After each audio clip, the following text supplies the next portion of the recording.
All right, welcome to Bet the Edge. I'm Jay Croucher here with a smiling Drew Dinsick, refreshed from his morning tea, looking very good today, Drew. Today we're going to talk about baseball as we move further and further away from NFL season, already shifting into baseball mode. We're going to talk about a lot of futures. We're going to welcome in Jared Smith from Fox Sports Radio to talk about some National League prices and also the MVP and Cy Young markets. But firstly, Drew, how are you? How'd you enjoy the abomination of the All-Star game?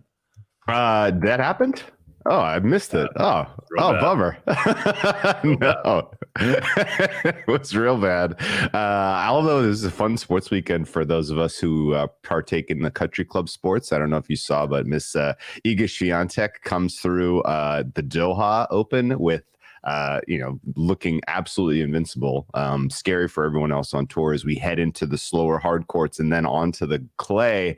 Best of luck if you had any hopes of taking home a trophy that Iga is in the field with you between now and, I don't know, grass season. This is going to be an interesting stretch for her. And then, of course, on the men's side, you really want to enjoy your Sunday. Flip on Carlos Alcaraz, just finding a way to punish Cam Norrie. That was awesome. Loved seeing Alcaraz back in top gear, and great title for him in Buenos Aires. He heads to Rio de Janeiro now, and most of my morning this morning has been spent handicapping Rio de Janeiro because it's a pretty fun field, honestly. We get to see if team continues to take some steps forward here as he's coming back off of injury. He looked lively at times before going out in Buenos Aires last week. I would really like to see him make a decent run here. A couple of interesting challengers also coming into this Rio Open, which is always a fun tournament. A lot of rain delays and cancellations, so be patient if you're betting it. But I'm fired up for a week of tennis betting. Like it. Yeah, I bet some Cam Norrie at plus 900 each way. Sorry. Each way. Right. Oh, that's great. Yeah. So he need to dodge Alcaraz. So I think that's my play there. I bet Yannick Sinner in the tournament just gone at 14-1, which was a ridiculous price, and gets into the final. And then Yannick Sinner his way to a loss from the setup. I don't know what it is about Sinner. As soon as it gets tight, it feels like the forehand gets a little bit loose, which is very frustrating. Also very frustrating is Russell Westbrook is signing with the Clippers. It's just been announced across the ticker, which makes me feel worse about my Clippers futures. I don't understand that at all.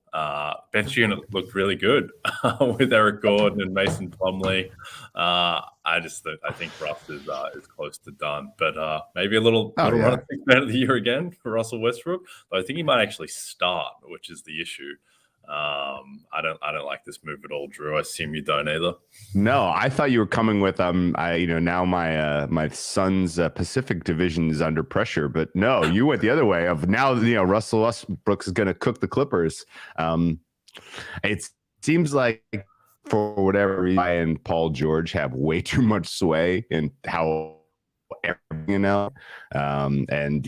If this is a move because they wanted one more named star, even though his contributions could be negligible, I guess that's what we do. We're trying to keep this around, but Power Vision doesn't feel like the adults are in charge in LA, in my opinion. Yeah, it's madness. Makes me feel a lot less good about my Norm Powell Sixth Man of the Year position as well. That can only hurt. I think him with just the usage that Russ takes up. But good news for Tyrese Maxey and Malcolm Brogdon in that market. We'll get into it as soon as it becomes clear what Russ's role and usage is going to be if he's actually playing 30 minutes a game, which would be a real shame because Kawhi Leonard is back to being Kawhi Leonard. All right, let's welcome in Jared Smith, good friend of Russell Westbrook, radio, also doing some work from VSiN all around the place out in Las Vegas. Jared, it's good to have you here. Let's dive right in. National League. I think a lot of these prices that we're going to talk about are pretty vulnerable. Not a lot of liquidity in the market yet. Let's start with the NL East, the Braves and the Mets. Now, the Mets no longer the plucky underdog in New York. That would be the New York Yankees.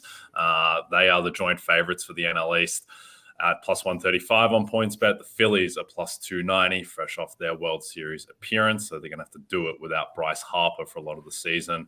And then the Marlins 50-1, and then the Nationals, you can write your own ticket. What's your handicap of the NL East, Jared? Well, in terms of the win totals, they've got the second highest, I guess, power rating, in terms of the combined win total. So it's going to be a really good division again this year. No surprise, Mets and Braves right at the top. The one thing that I like to keep an eye on, especially when we get to this stage, very early on, big picture is kind of the way that I like to look at it. And this division, I'll be honest, I think at the top with the Braves and the Mets, it's going to be really hard to not see one of those teams make it to at least the NLCS. And I would put the Phillies in that category too. And the reason why the Phillies, I think, maybe have a little bit of value is because the Bryce Harper injury. And, maybe they're being underpriced just a little bit. And in each of the last two seasons, you had a team that was either the loser in the World Series or the loser in the LCS win the World Series the following year. So that would obviously be the Phillies and the Yankees this year.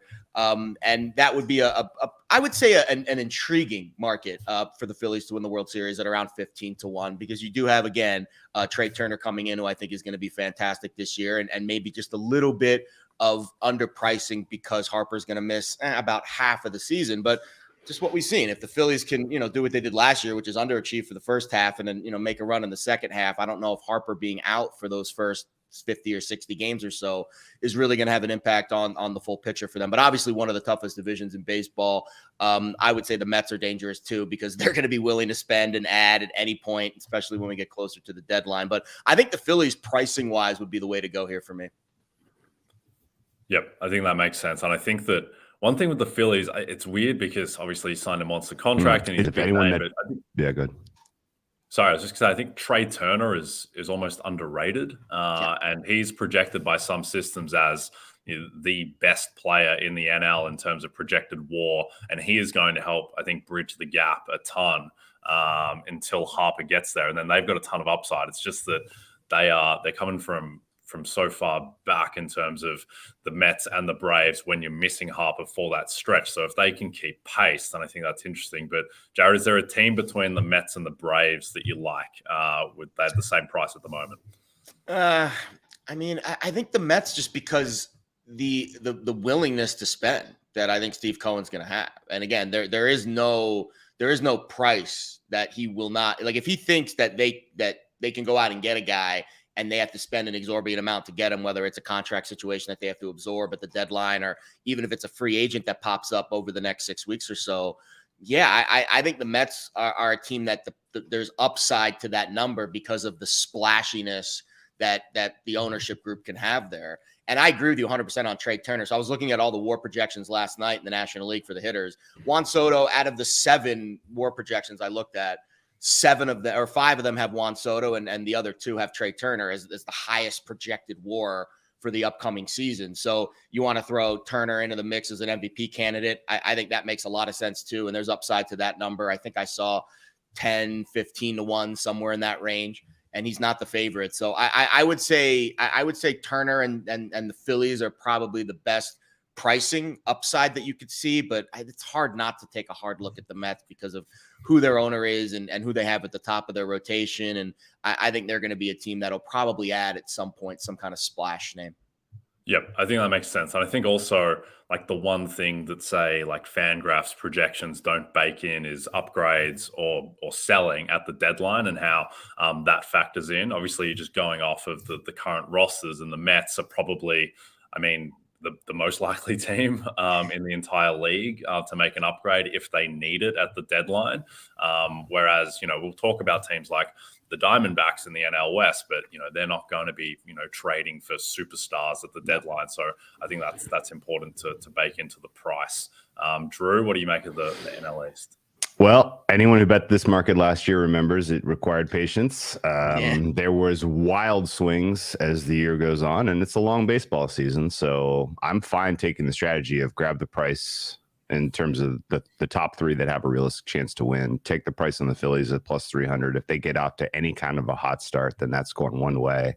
And then try to scoop a little Braves and probably pass on the Mets. that's just kind of the gut read I have on that team. But ultimately, I think the Braves probably are just looking at like player strength and just roster composition, team that's built to kind of make a run. I would tip Braves, but price isn't quite good enough now. So I think the right call: grab Phillies, be patient, and look for a spot to buy Braves.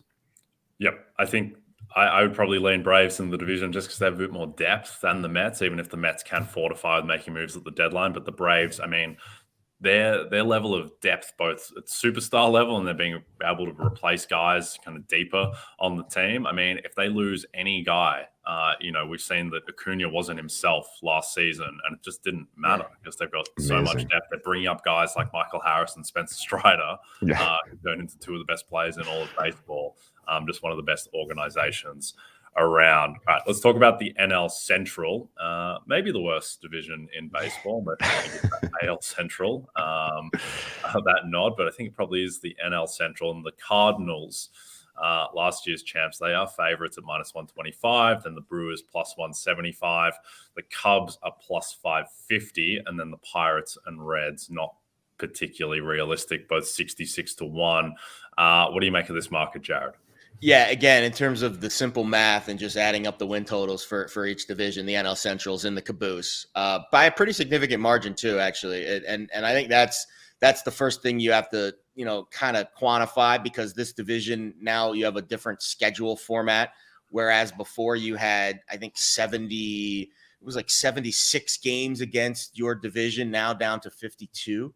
So instead of, the Cardinals getting to feast on the Cubs and the Pirates and the Reds, 19 times each, that's less. So I think that has to be baked in when you're doing win totals, when you're looking at the top division and the bottom division. It's going to be a lot harder for a team like the Cardinals to win 95 games this year because they're facing a much tougher schedule. So that being said, though, I don't see how St. Louis doesn't win this division. I'm very down on Milwaukee this year. I really hate what they just did to Corbin Burns, and I think he's going to be gone at the deadline.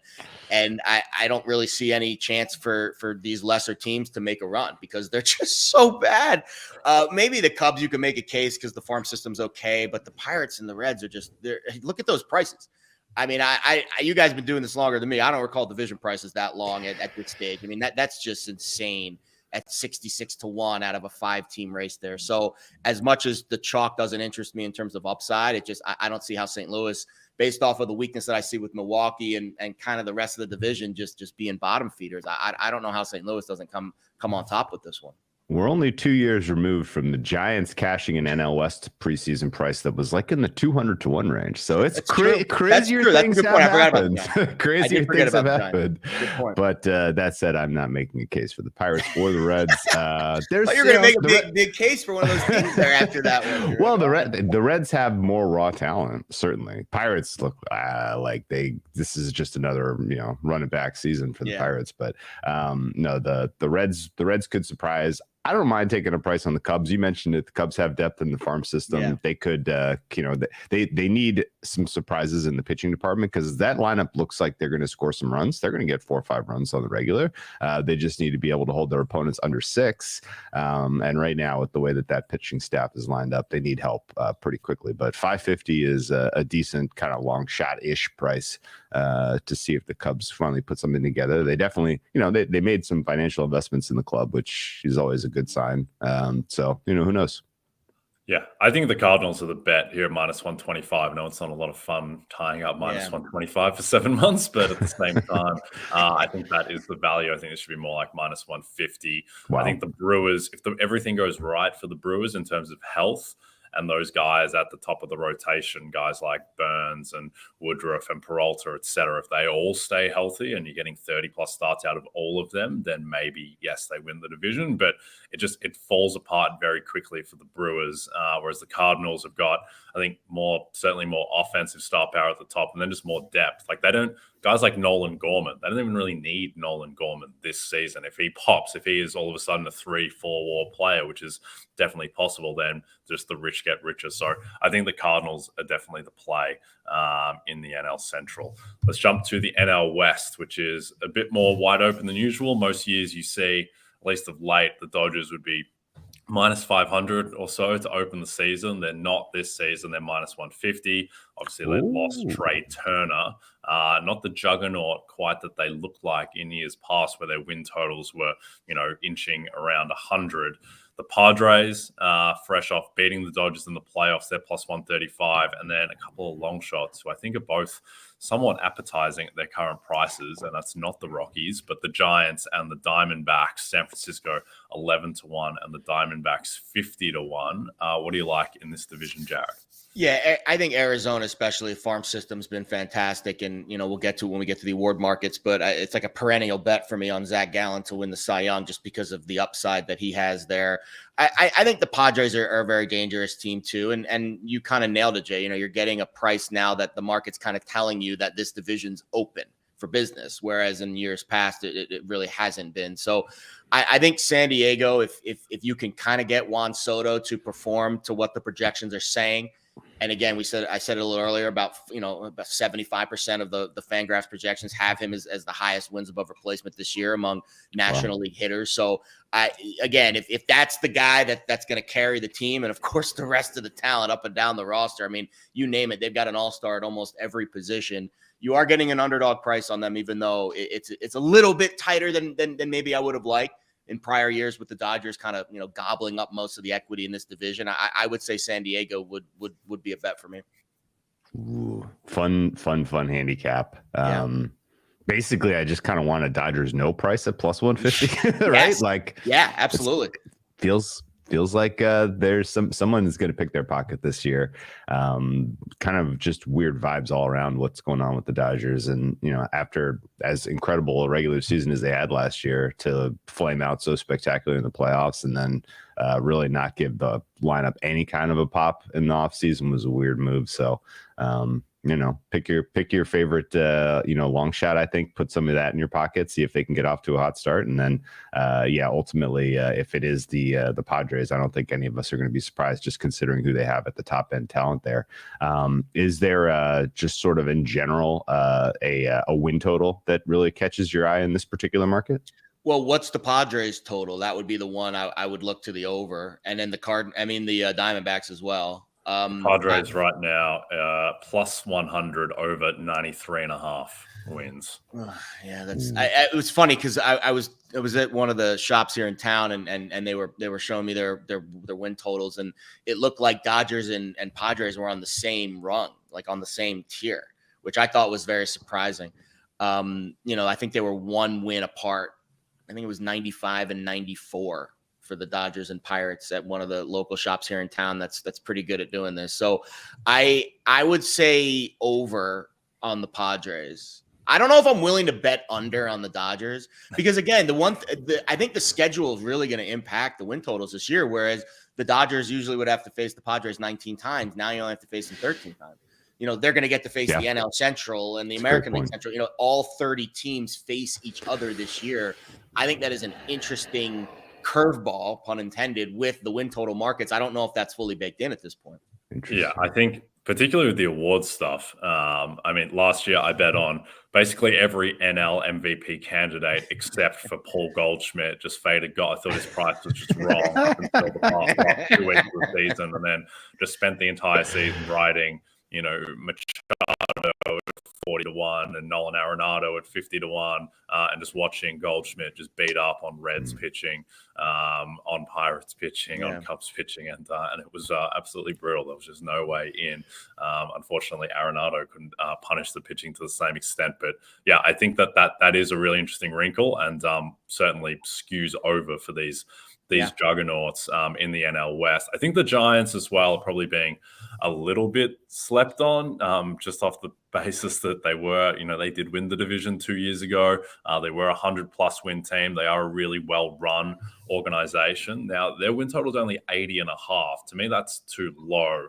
I just think that they maybe more than any team in the division, have a certain amount of just depth and competence, where if they have 3 guys go down, it just doesn't really matter because they don't have any superstar players after missing out on Carlos Correa. And I think that's the win total that leaps out to me. I don't think, in terms of 11-1 to win the division, a lot of models will say that is value, but I think the problem is that there's just not the talent on the team to be pushing, above 95 wins, I think. And I think that you're banking on one of the Padres or Dodgers at least kind of popping. And if you're looking for a long shot, I think Arizona's upside is probably a bit more enticing at 50-1. But what do you think of the Giants, Jared? Yeah, I mean, I think the rotation's a little better. Manai and Stripling, kind of solidify the middle of that rotation a little bit. I love the bullpen. They bring in Conforto. So they did get, they didn't miss that on Correa, but they did bring in a bat that at least has a little bit of upside there. I don't have a problem with San Francisco. I think the park they play in is unique. And again, that schedule, you're going to have a lot of teams going to San Francisco that never played there before. And that gives an advantage to them. I really am interested. When I was diving into this last week, that schedule and these teams that are going to be going into these new locations this year, it's going to make it game to game very interesting as well. But on the long haul, the teams that play in those unique areas of the country that are a little bit tougher to travel to, like San Francisco, clearly, I would say there's upside on the win total over the long haul of a 162 game season. Yep. I think that makes sense. All right. Before we talk about make-miss playoff markets and the pennants, just a reminder, if you don't have the NBC Sports Predictor app, go download it now. The contests are free and easy to play, and you have a shot to win thousands this weekend by predicting what will happen in the Premier League and college basketball. Premier League heating up. Dramatic win for my Gunners against Aston Villa 4-2. Looked like it was all over. It looked like it was done 2-1, just kind of right off the title challenge, but they are back. Let's talk about playoff markets, make-miss, anything that leaps out to you, Jared, in terms of prices. I didn't love anything here. And again, I think a lot of it is because of the way that the playoffs are constructed. It's harder to bet a miss because there's more teams now. So I don't know how fully baked in that is to the market, but I think the Brewers, again, we discussed it with the win total, and how I feel about their overall picture. I'm just down on them as a franchise this year because of how they treated their best player in the offseason over like a $500,000 arbitration. Like they're just overall. I don't understand it, and I think he's going to be gone at the deadline. So the Brewers to miss at -130, and again they have a tailwind this year because they don't get to face the Pirates and the Reds and the Cubs, 19 times each. They have to go out and they have to face the Yankees in a series. They have to go face the Blue Jays in a series. They have to face the Dodgers a little bit more. So that to me, I think the Brewers under 85.5 wins would be the only one, and the miss the playoffs at -130 would be the only miss or win total bet that I'm really targeting this year because big picture, I'm not bullish on what Milwaukee did. There is a weird stench coming from that part of the world of baseball, and I'm picking it up too, taking a little too much of their organizational management tips from the Packers, I guess. But whatever the case is, what's going on there when the Chiefs? I don't know, man. Only one team making it from the Central, though. I feel like you could probably write in pen. And that means there's going to be opportunity for teams in the West, particularly down the board. I guess I'll pitch this to Jay because Jay made such a compelling case and actually has me scratching my head. Why are the Giants 80.5? But do you like Giants at 2-1 to make the playoffs better than over 80.5, Jay? Or are you going to just stick with the win total there? No, I think I'd probably stick with the win total just because I think there are a lot of scenarios where they do end up 84, 85 wins or even less and then go over but don't make the playoffs. My favorite bet, though, in the make-miss market is in that division, and it's the Dodgers at plus 650 miss. There are some Fangraphs projection models that have that closer to plus 300, which I think is, again, underrating the potential where if it does go south, then they do have a lot of levers to pull in terms of adding guys. And this is the thing where, when you fade absolute financial juggernauts like the Dodgers, or when you bet against, if you bet against Manchester City to make the top 4 or something, where you're not baking in that if it starts to go wrong, they're going to start to buy and trade for more players effectively. So that's always the issue. But I do think that just with the talent in the division, the fact that, the NL, certainly in the East and West, is more stacked than usual. And I think that it is conceivable that, between the Padres, the Giants, the Braves, the Mets, the Cardinals, I think there are enough teams that maybe the Dodgers can be pushed out. Whereas in previous years, you could just write your own ticket on the Dodgers. But I do think they are a little bit vulnerable to the point where plus 650 is a little appetizing. What do you think of that, Jared? Any chance? I think there's always a chance. It's baseball, right? Anything can happen. So I'm looking at the standings from last year. Giants 81 wins, just missed the playoffs. And I think that's kind of that's like the floor for them this year. And you had the Phillies at 87 wins that made the playoffs, and the Brewers just missed at 86. So you're kind of looking at 85, 86, 87 wins, kind of in that range of what you might need to make the postseason. So I like your handicap because the win total is obviously lower than that. So there's a chance that they could kind of thread that needle where they go over their win total but still miss the playoffs. Man, I feel like with the Dodgers, there has to be the other shoe at some point has to drop, but I just don't know if it's this year because of the rest of the division and the fact that they're going to get to face some of these other teams a little bit more in let's say the AL West or the AL Central, and they don't have to face the Padres or the Giants 19 times. So, man, Dodgers. Let's just leave it at this: if the Dodgers do miss the playoffs, I will be sending you a gift basket, or actually you should be sending me a gift basket. But that is going to be one of the more, if you call the year that the Dodgers regression finally hits, it's impressive stuff. So they're telegraphing it a little though. They are, sure. They're kind of saying this is a year we're going to take our medicine. There's not like a big TV. So good though. That's the thing. It is. But at the same time, what a good year to not give away assets to bring in a guy on a 1 or 2 year rental, right? It does. This does feel like sort of a, hey, we need these guys. We need to get them out the door. We need to bring the new guys up. We need to take our medicine, take our lumps here. Now, if the new guys that come up are just instant difference makers, then we're having then we'll have a good laugh about this. But at the same time, there is a whiff of take your medicine from the Dodgers this year. Yeah. And just quickly, in terms of the NL pennant, I think the best bet on the board is the Cardinals at 11-1. I think the market always fails to take into account just the path to getting home field, to getting into the playoffs with just that easy division. I mean, I think that's a much better bet than, the Mets at plus 350. You have to get past the Braves to be able to even have home field at all in the playoffs. So I think the Cardinals, I think that, they've got some upside in the rotation with some of their young guys. And also if Jack Flaherty's ever going to, look like the guy who looked like he'd be one of the 5 best pitchers in the league at one point, if he can get anything close to that. And they've got, a ton of star power, believe in the offense and more just believe in the path. I don't think they should be 11-1 when they are, outside of the Dodgers, they're the shortest favorite for the division in the NL across the 3 divisions, and they're the 6th favorite for the NL. I just don't think that coheres. So I think the Cards are the best bet. Anyone that you like in that market, Jared? Yeah, Phillies to me, and we talked about it off the top, just, with the pricing, Harper being out for the first 3 months, 2.5, 3 months, and just what they have at the top of the rotation.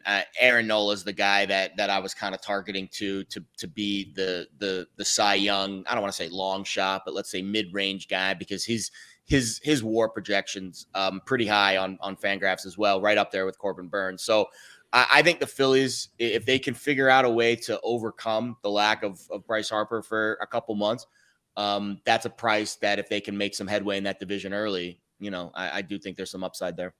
Yep. Okay. Before we get into MVP and Cy Young, a reminder to download the RotoWorld app to receive breaking player news all season long. Stay ahead of the competition by favoriting players on your roster. Get the latest injury updates, player news, and much more delivered right to your phone. It's available in the App Store today.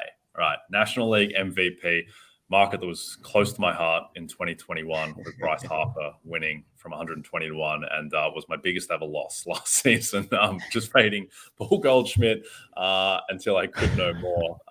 And then he wins in a romp in the end because I'll go to my grave think that if Manny Machado didn't do his ankle and kind of missed a couple of weeks, then came back a little bit too soon, if he didn't do that, I think he would have won, but we'll never know. Anyway, Juan Soto is the favorite at plus 500. Mookie Betts 8-1. The Mercurial Fernando Tatis Jr. 10-1. Paul Goldschmidt, who's not going to win, at 10-1. Ronald Acuna, Manny Machado, Freddie Freeman. I mean, it's a pretty loaded top of the board. Where I want to start with this, Jared, is just the thing that's most interesting to me in this market is that the vast majority of projection systems have Juan Soto, the best player in the NL, by margin. And so it's kind of a question of how short can he be? And is plus 500, is that short enough, do you think? I think it's fair. Let's just leave it at that. Because again, when you have it's basically consensus. I mean, I looked at the 7 Fangraphs projections, and he's got the highest WAR in 5 of them. So it's relatively consensus that he's going to be the best player in baseball this year, at least according to the analytics. And let's be honest, the analytics we see in the NBA, I mean, they are driving what the media is voting for with these awards. So it's really hard to ignore that. But then you also have to take the price, sensitivity into consideration. And there's really probably not a lot of upside to this number. So I would be willing to bet this number, but maybe just not now, because I think you're going to get a similar price on Soto when we can get at least a little bit of context in the early part of the regular season. And, maybe he's, suffers some kind of nick or bruise in spring training, or maybe there is some kind of injury early on that gives us a little bit more value. But I do think over the long haul of the season, it's hard to ignore those Fangraphs projections, because really at this point, that's all we have.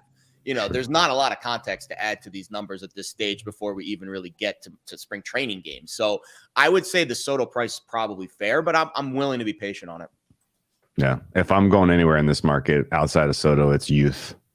Try to bet on someone who really does break onto the scene, even more so than what we've seen in years past. But that is in and of itself, picking the guy is an art. I don't have any bets in this market so far. Jay, do you bet anything?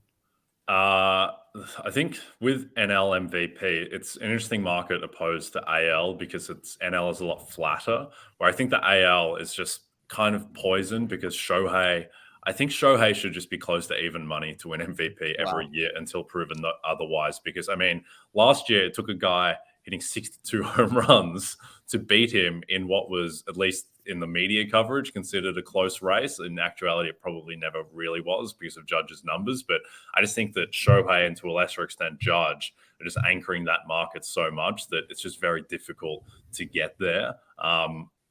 Even's a bit aggressive. I'd say Shohei should be plus 150, that type of range. And it's basically just a bet on health and then a guy not hitting 62 home runs.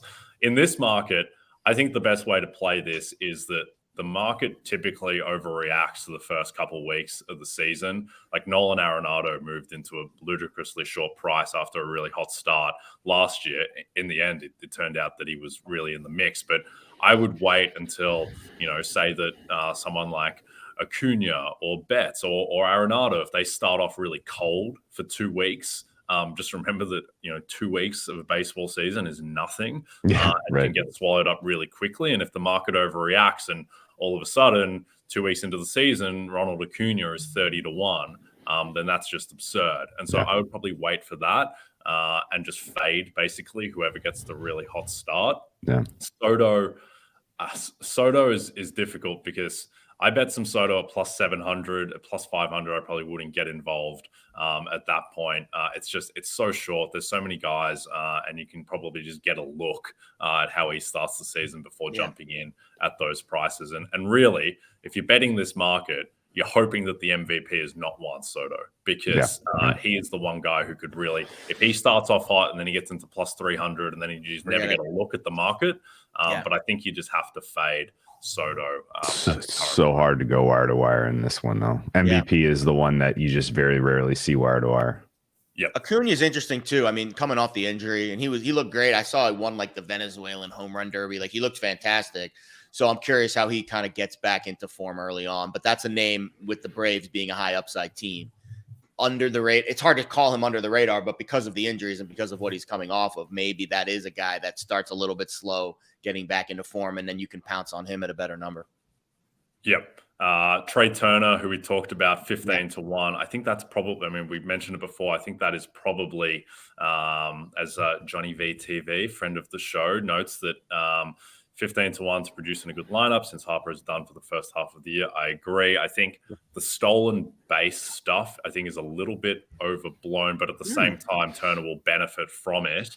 And yeah, I mean, some systems have him projected to be the number 1 WAR player, and baseball now, I think, is sophisticated enough in terms of the coverage that if you lead the league in WAR, that's a pretty good starting point to win MVP. Just the last guy in this market is Fernando Tatis, who I would not be touching right now at 10 to 1, but this is something where if no one of the top guys really jumps out of the gate, if Juan Soto doesn't have 10 homers in the first 20 games, and it's kind of, everyone's starting from a relatively similar spot 20 games in, then Tatis, who from that point probably projects as the best player in the league. So I think that's something to monitor. If a book if you get a trader with an itchy trigger finger, it's like, oh, Tatis hasn't played 15 games in, who would have thought, and then drifts him out to 25 to 1. I think that is definitely one to watch as well. I don't think he's going to be written off because of everything swirling around him. If he has the best case, I think that he will win. Let's talk about Cy Young, which is pretty loaded at the top of the board in a way that I think the AL isn't necessarily. Sandy Alcantara, the reigning winner, is plus 450. Corbin Burns, plus 500. Verlander, Scherzer, Fried, Strider, Nola, Wheeler, and your man, Zach Garland. Jared, who do you like in this market? Yeah, I think some of the guys, especially Strider, because of just how young he is and the inconsistency there, I think that's a bit of a misprice. It's hard for Scherzer and Verlander, I think, because of their health for the full seasons. I would be a little bit weary that they're going to be able to give you the full body of work over the long haul to kind of win this award. And then Sandy, maybe some voter fatigue at the top. So that kind of brings me to Corbin Burns. And again, you talk about the motivation element to what happened to him in the offseason, and he really probably just wants to shove it up the Brewers, right now. And I would imagine if he does get traded, it's going to be to a contender, and that would give that a little extra spotlight to his stretch run. So I don't love betting a 5 to 1 this early on, especially with a volatile market like Cy Young. These guys only start every 5th day, and that makes it very hard, I think, and especially the injuries to the pitchers. I think it makes it very hard to avoid that. But I don't know how I don't get at least a little bit of Corbin Burns in my back pocket early. Because of the Fangraphs projections and, again, the motivational element. I think Aaron Nola is the other guy, too. If we think the Phillies are going to be a team that's maybe a little bit undervalued, I think we need to get involved in their awards markets as well, because I think those prices will probably shorten throughout the course of the season if they do overachieve their number. And Nola, actually, in one of the 6 Fangraphs projections that I was looking at last night, he actually does have the highest projected WAR. So I would say those 2 guys, and then it's a perennial bet for me. I bet Zach Allen every year until he's going to win the award, and I hope one day he does, because I'll finally be able to pay that off. But I just like the upside with him, and I know the team he plays on, but maybe Arizona's a little undervalued this year, as we discussed. But last year he was top 6 in every category that we look at: ERA, strikeouts, WHIP, WAR. I mean, and again, not a guy that you would think is going to be one of the best pitchers in baseball every year because of the team he plays for. But I just love his stats. I love his stuff. So I would say Burns, Nola, and Gallen would be the 3 in this market I would target early. Yep. Yeah. I think the main guy I've bet in this market is Brandon Woodruff. I got some 40 to 1, took some 30 to 1 as well. I think 25 to 1 at points bet. I mean, Zips at Fangraphs has him projected as number 3 in WAR in the NL with an ERA sub 3. He's been in the mix a couple of years ago before. Yeah. I agree. I think Corbin Burns should be the favorite over Sandy. I think that Burns got a little bit unlucky last season and was still right in the mix. I mean, Zach Garland looked like he was going to win it very briefly at the end of last season when he's going on that ridiculous streak. But I think Burns, 5 to 1, I'd stay away. But, if he has a rocky first couple of starts and gets into double digits in the first couple of weeks of the season, then I think that's absolutely a play. Drew, anyone that you like in this market? I tailed our guy Johnny on Hunter Green, 100 to 1. Oh, wow. best stuff in the majors. And if Sandy Alcantara taught us anything last year, you don't need to play for a winner to win Cy Young. You just need stuff. And Hunter Green has stuff. That guy, I mean, he's going to be, what? How many times are you gonna fill the Sports Center gap in the middle of the summer with just highlights of some of his strikeouts and 100-mile-an-hour pitches and stuff? So that'll be fun to cheer for, and who knows, maybe he'll win.